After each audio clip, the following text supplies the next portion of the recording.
todos. É uma grande alegria, uma grande satisfação estar aqui novamente nesta casa, que nos recebe sempre com tanto carinho, com tanta amorosidade. É uma grande alegria podermos falar sobre o Evangelho do Cristo, desse sol que ilumina nossas vidas. O Evangelho que sabiamente nos disse. E nós sentimos tanto a sua falta. Então, quando a gente fala de Jesus, uma emoção percorre o nosso espírito, porque sentimos falta do Mestre em nossas vidas. Então, é uma grande alegria, uma grande satisfação poder falar do seu Evangelho, sob a ótica tão esclarecedora desta nossa doutrina, que nós amamos tanto, essa doutrina tão cativante, que a gente fica até um pouquinho viciados nela. Né?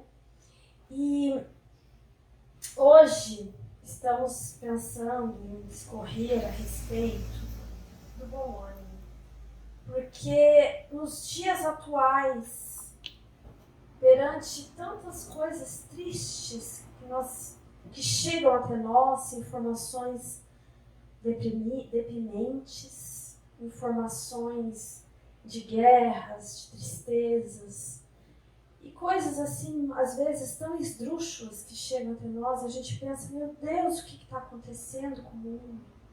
Não é?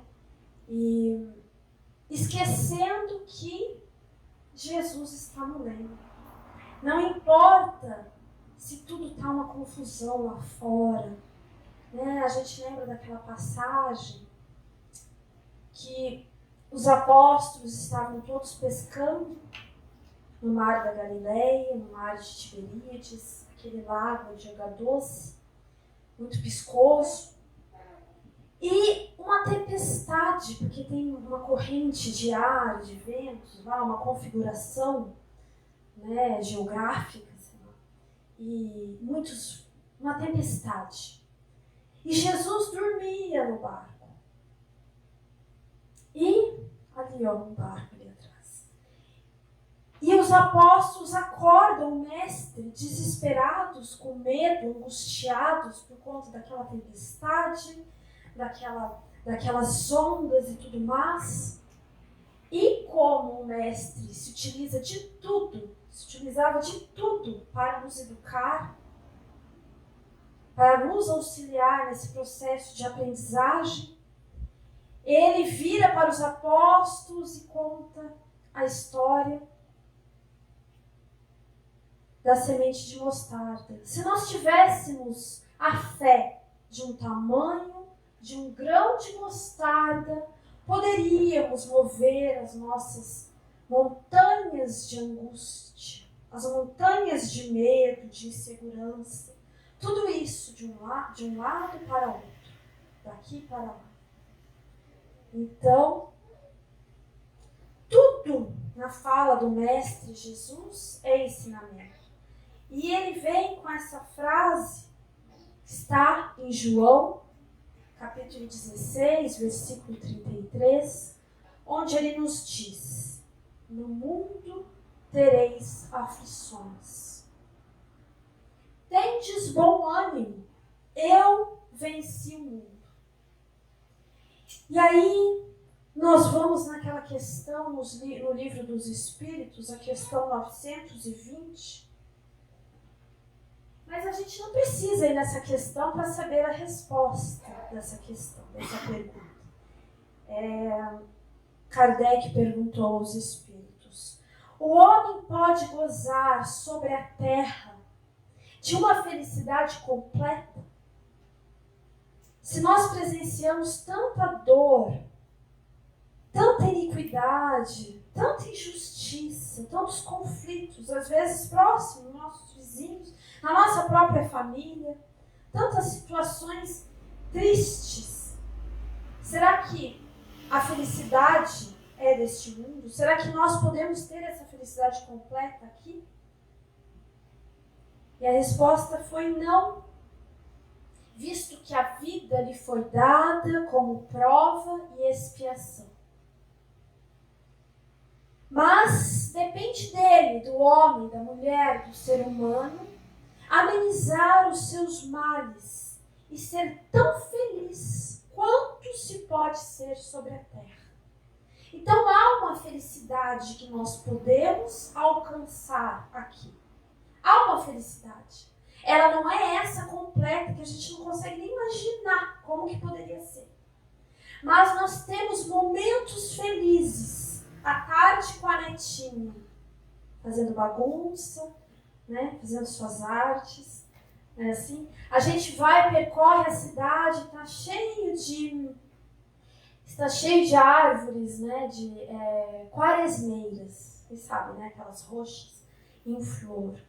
E a gente pode olhar aquilo e falar, nossa, que coisa mais linda, e aquilo aquece os nossos corações. E nós temos um momento fugaz, rápido, de felicidade. Felicidade relativa.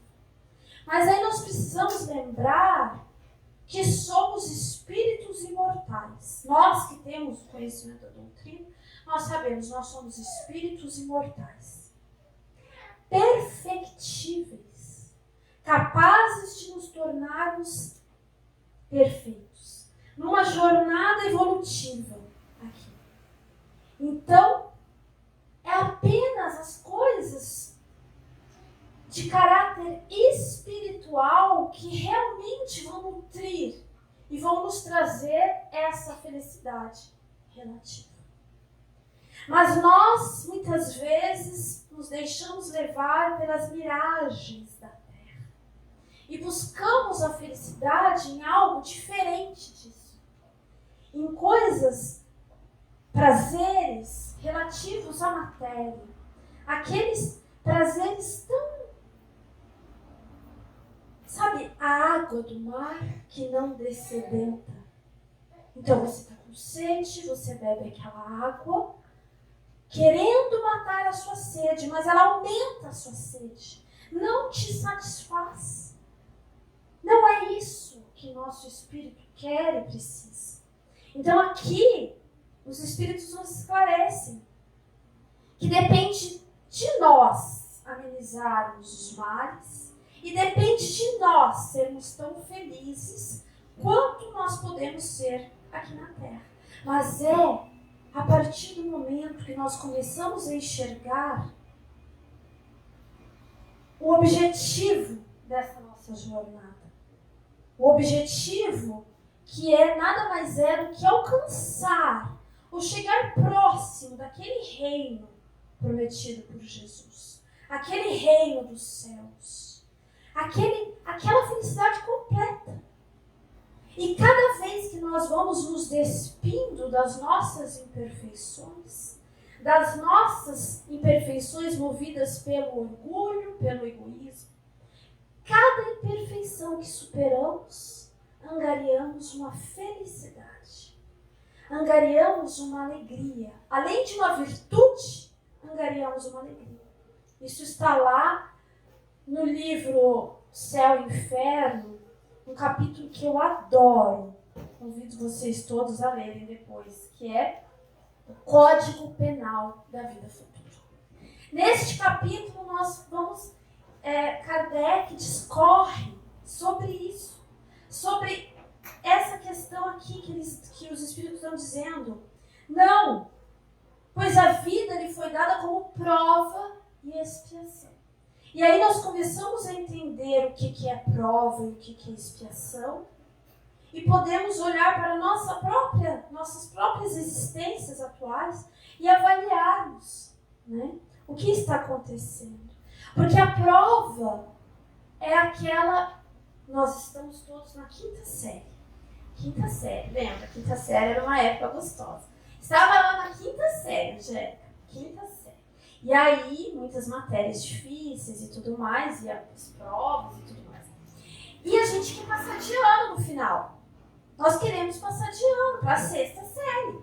Agora eu não sei se é ano, sei lá, eles vão passar, gente. Quinta série é a minha época. Quinta série.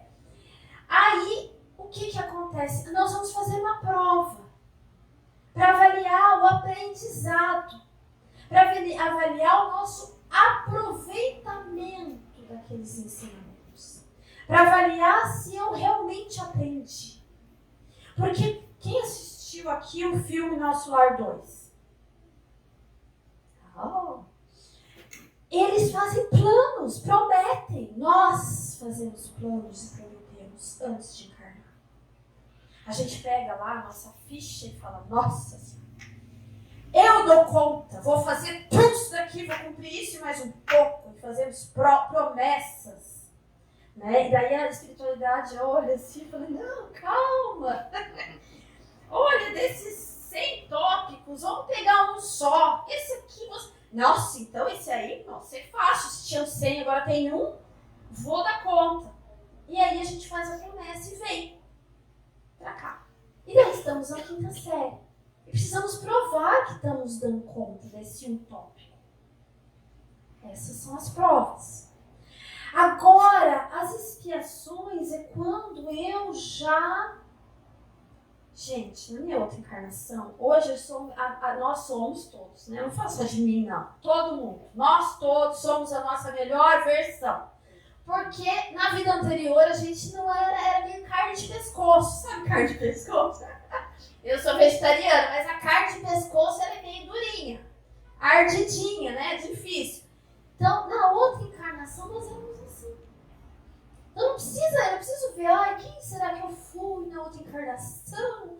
Né? Por onde eu andava, o que eu fazia, e nanana. Não, você olha para você hoje e dá uma observada, né, nas qualidades, tique, tudo aquilo que você já, esse aqui eu já estou tirando de dentro. E aquelas coisas que a gente ainda dá umas escorregadas, que ainda temos dificuldades, e a gente pode ter uma imagem de como nós estávamos, né? E aí, as vicissitudes são consequências desses atos, dessas escolhas equivocadas, que o nosso eu de outras épocas escolheu. Que hoje nós compreendemos.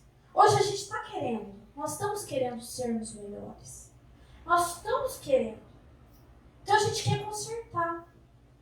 Tem uma frase numa palestra do Divaldo que ele diz assim: você está sofrendo? É colheita.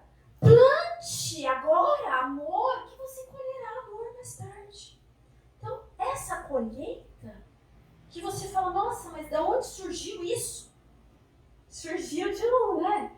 Past tense, de um passado meio pesado, né? E aí, essas são as vicissitudes. Então, não podemos ser totalmente felizes aqui. Nós ainda estamos num plano de provas e expiações. E não pensemos que estamos no lugar errado, na família errada, na cidade errada, no país errado. Não, a cegonha não errou. Tá entendendo? O mundo tá tudo certo, né? Então, assim, não tem nada errado. Tá tudo certo. Se o cara vai lá, pega um telescópio famoso lá e olha aquele mundo, todas aquelas estrelas se equilibrando, tudo aquilo lá faz parte da criação divina, do mesmo jeito que nós. Não há nada errado, em lugar nenhum. Né? Na verdade, o que falta é a gente arregaçar um pouquinho as mangas. Né? Aí vem a questão mais dura do Livro dos Espíritos. Porque os Espíritos, a gente vai lá, a gente começa a estudar o Espiritismo, a gente gosta de um cafuné, né? Eu não sei vocês, né? Um cafuné, um afago, assim, não, mas, nossa, mas você é uma pessoa tão boa, né? A gente quer ouvir as coisas doces. De repente, a gente vai no Livro dos Espíritos e as respostas são, muitas vezes, um soco no estômago. Né? Aí a gente eu fecho assim, não, agora eu vou tomar banho, vou comer alguma coisa, vou fazer, né? Porque você fica desnorteado às vezes com algumas respostas. Mas é assim que é. Então, na questão 909, Kardec perguntou aos espíritos, todas as palestras espíritas falam, né? O homem poderia vencer sempre suas más tendências pelos seus esforços? Nós, quem não conhece essa pergunta? Você tá com vergonha? Tá bom, quem conhece? Quem conhece? Bom, gente, quem não conhece, quem nunca leu e não sabe a resposta, vai falar assim, gente, é muito difícil. Como que eu vou fazer para dominar minhas más tendências? Eu nem sei direito quais são essas más tendências. Por que eu pisei no calo de fulano? Por que a pessoa tá meio olhando para mim meio assim? Por que aconteceu isso e aquilo? Eu nem sei. E as que eu sei é muito difícil. É muito difícil. Não é? A gente pensa assim, não pensa? Sejamos francos. Aí, de repente, você ouve a resposta. Você lê a resposta. Agora vocês vão... Bom, os espíritos responderam assim, sim. Não, peraí. É fácil? É fácil domar as nossas más tendências? Sim. Só que ele continua, ele não fala assim, tá bom. Não, ele fala, e algumas vezes por fracos esforços. Olha o soco, gente. Por fracos esforços. É a vontade que lhe falta. Com poucos dentre vós fazem esforços. Ou seja, Gente, olha o negócio, tá? Ai, nós vamos fazer esforços, né? Então, na verdade, o que acontece? A gente tem que encarar isso aqui, é um soco no estômago, mas e aí? É a verdade, não é? Tem uma história interessante, né? Que eu peguei de alguma palestra que eu assisti, mas eu vou replicar. Aí, a pessoa vai no posto de gasolina, abastecer o seu carro. Está abastecendo o carro, conversa com o frentista, tá? De repente começa a ouvir um choro de cachorro. O cachorro tá chorando, e tá uivando, e é alto. E daí ele começa a olhar e acha lá o cachorro deitado, chorando, e ninguém tá tomando conhecimento, as pessoas estão lá de boa, tranquilas. Aí, mas vira pro frentista e fala, mas olha o que está acontecendo com esse cachorro? Né? Ninguém vai fazer nada, o cachorro... o cachorro está sentado em cima de um prego. Mas por que ele não levanta, então? Não está doendo o suficiente. Não está doendo o suficiente. Então, às vezes, a nossa mudança precisa dessa dor. Porque se a gente não sentir uma dor suficiente, enquanto a dor está suportável, eu continuo do jeito, ó, eu não faço esforço nenhum. Continuo igual, não mudo. Né? Continua a mesma pessoa. Não há mudança. Eu não estou fazendo esforço nenhum. Não doeu o suficiente. Muitas vezes, como a Angélica falou aqui no início, as nossas tristezas e as nossas dificuldades, muitas vezes, na maioria das vezes, são frutos do nosso orgulho, dos nossos erros.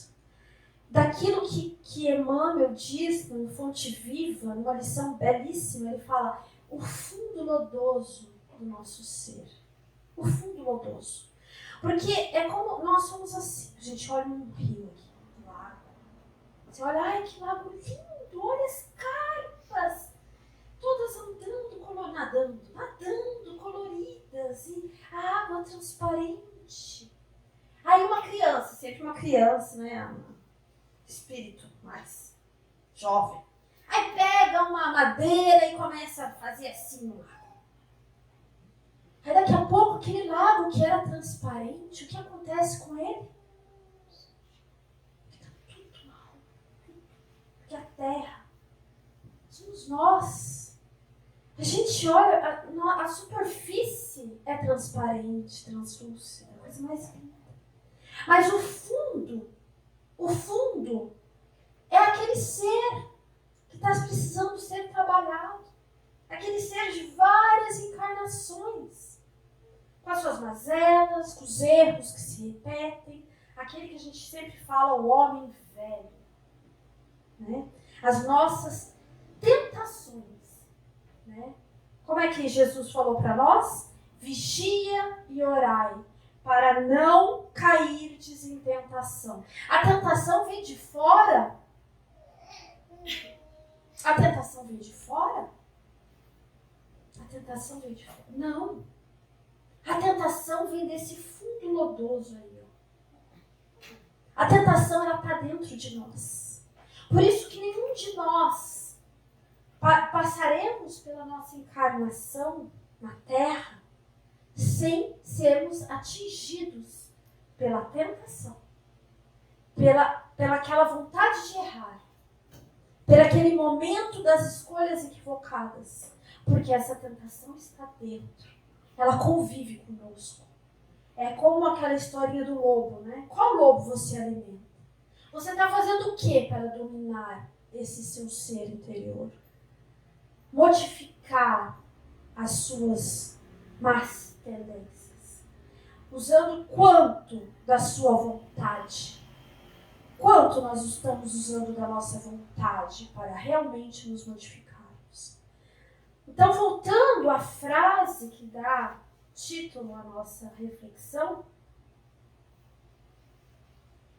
Jesus nos declara: no mundo tereis aflições. Essas aflições são todas as dificuldades, as provas, as vicissitudes.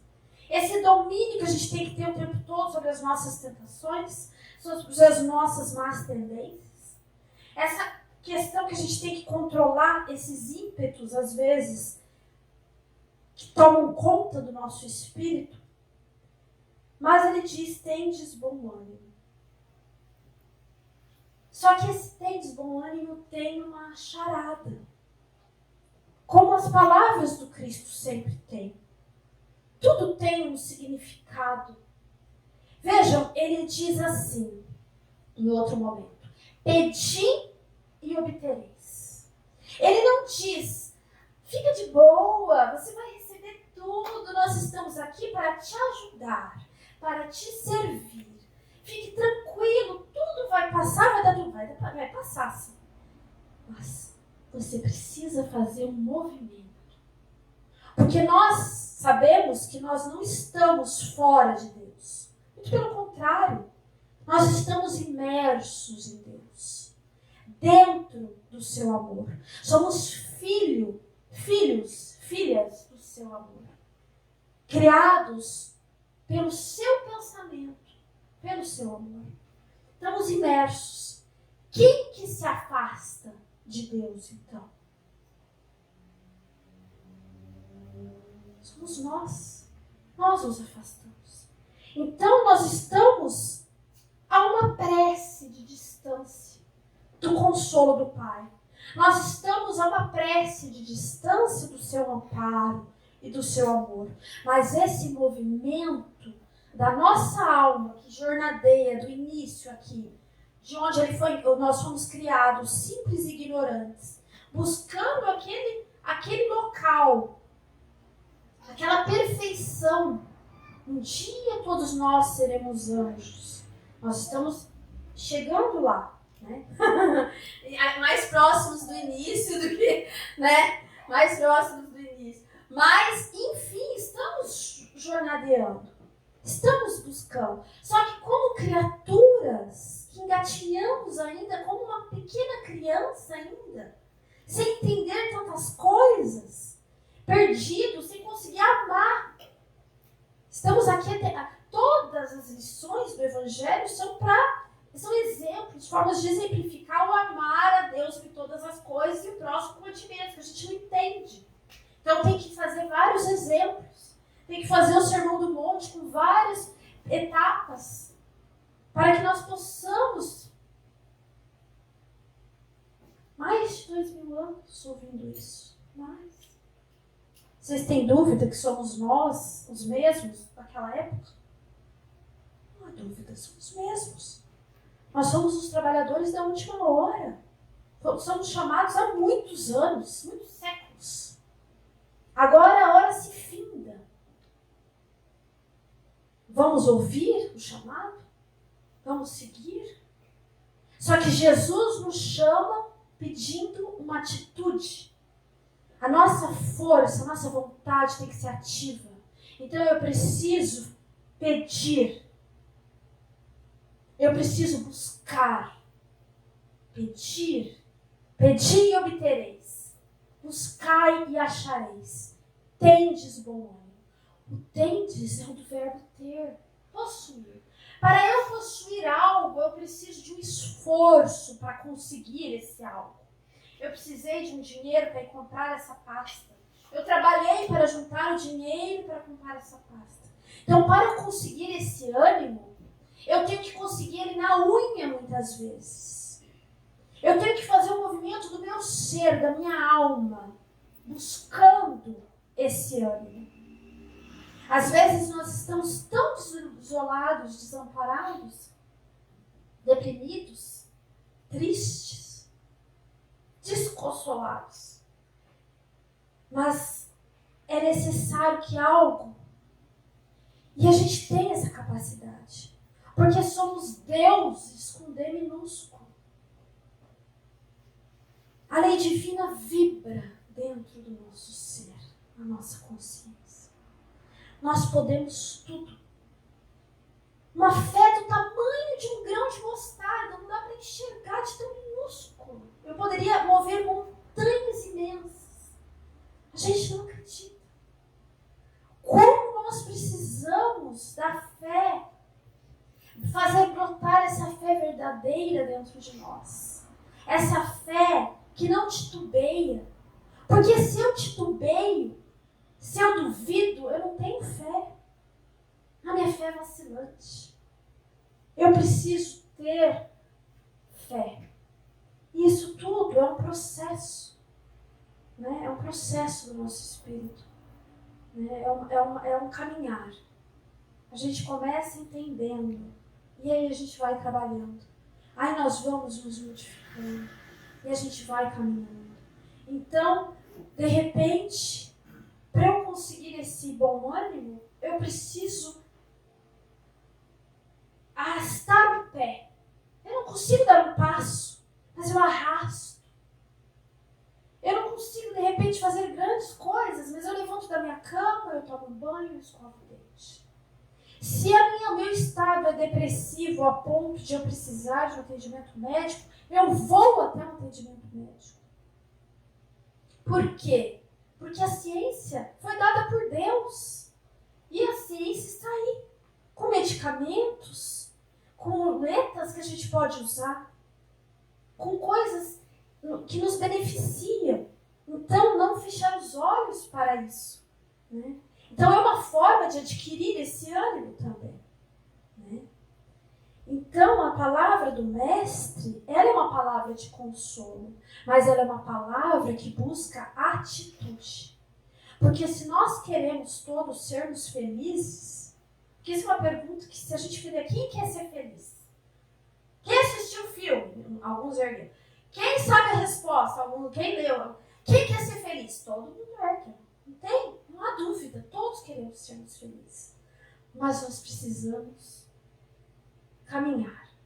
Se a gente não conseguir dar um passo, arrasta a perna. Mas a gente tem que nos movimentarmos. Mas nos movimentarmos com o propósito de seguir o Mestre. Né? Porque essa água, se ela ficar parada, se nós ficarmos estagnados, o que acontece com a água? Um rio parado, de um lago parado. Apodrece. Então nós não podemos isso, né? Então temos que sempre nessa busca de caminhar. E aí é muito interessante porque na sequência da questão 909, que foi aquele soco no estômago, né? Da vontade, imediatamente abaixo, ele faz aquele, sabe, bad cop, good cop. Quem gosta de cinema? Bad cop, good cop. Então, bad cop dá um socão no estômago e vem good cop fala, não, mas Aí vem o bootcamp. Então, se quem fechou o livro para não ver a segunda questão, né, tipo, nervoso, perdeu, né? Mas tudo bem, eu fui tomar banho e voltei. Isso aqui. Li de novo a segunda questão. Aí, na sequência, questão 910. O homem pode encontrar nos espíritos uma assistência eficaz para superar suas paixões? Essa é uma grande bênção do Espiritismo. Ela nos mostra que nós nunca estamos desamparados. Lembra? Nós saímos de Deus, nós nos afastamos dele, nós fechamos os nossos olhos, nossos ouvidos, mas ele não. Ele está ali. E ele trabalha, olha só, vejam só, Jesus, o governador do orbe terrestre, ele que foi um dos que criou o nosso planeta. Ele precisava vir aqui para nos trazer o seu evangelho, a boa nova. Ele precisava de alguém para nos apresentar os exemplos, a boa nova, o evangelho. Ele precisava de alguém. Ele não podia fazer tudo sozinho. Mas ele escolhe 12 imperfeitos, bem perfeitos, turrãozinhos, sabe aqueles turrãozinhos? Sabe o anãozinho do Branca de Neve? Qual que é aquele zangado? Que daí, os turrãozinhos, escolhe uns turrãozinhos, encrenqueirinho, melindrosos, nossa, né? Escolhe uma galerinha parecida com a gente. Gente como a gente se dá bem, é isso aí. Chamou 12 gente como a gente. Pra quê? Pra quê? Ah, deu na telha dele, né? Não.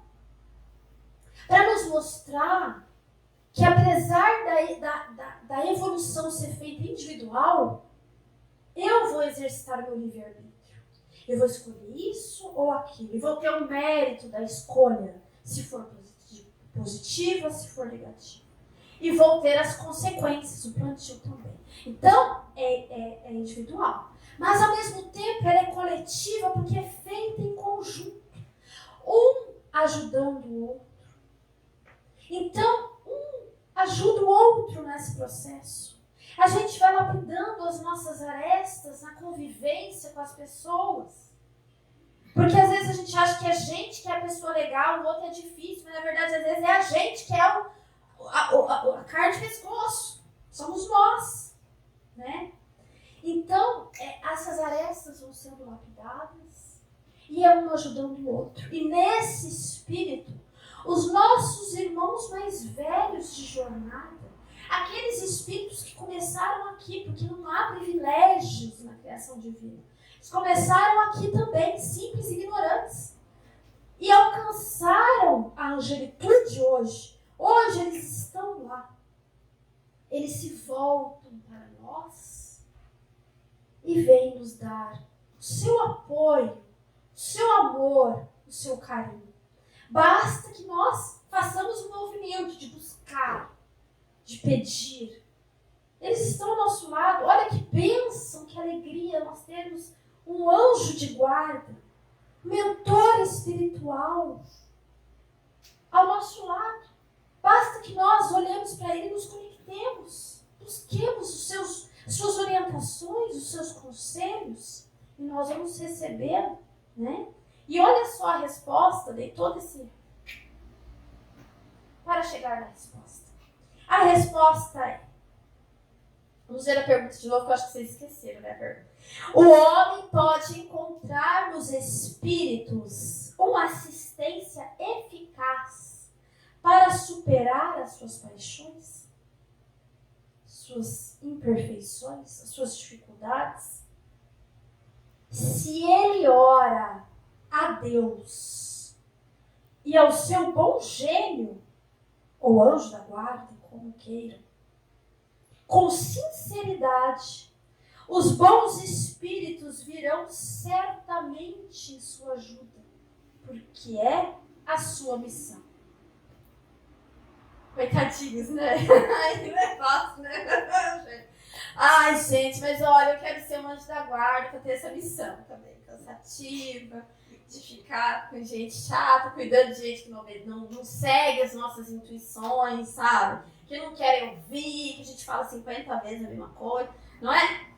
Mas, enfim, porque a gente tem uma ideia de que o anjo, o gênio, o bom gênio, os espíritos benfeitores, os espíritos nobres, os anjos, lembra? A gente sempre teve essa ideia. Eram anjinhos coloridos, gordinhos, bonitinhos, que ficavam com as asinhas assim, no mundo cor-de-rosa, colorido.